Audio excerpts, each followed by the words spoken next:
میں عرض کرتا ہوں 15ویں صدی کے مجدد کو آج دیکھا نہیں انہوں نے جیسا سلانہ میں.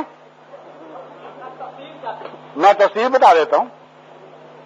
بات یہ ہے کہ خلافت آب کا حکم رکھتی ہے پانی کا اور مجددیت تیمم ہے.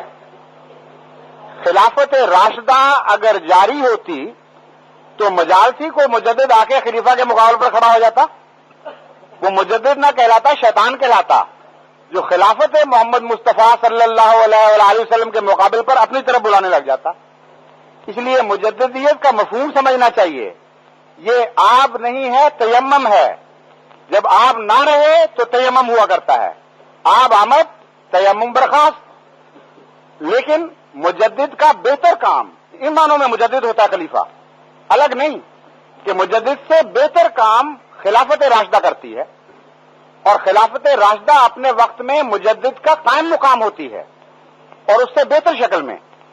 چنانچہ حضرت مسیح موعود علیہ الصلوۃ والسلام نے اس مضمون کو اور آگے بڑھایا اور فرمایا کہ مجدد اعظم اصل میں محمد مصطفیٰ صلی اللہ علیہ وآلہ وسلم ہے. نعرہ تکبیر.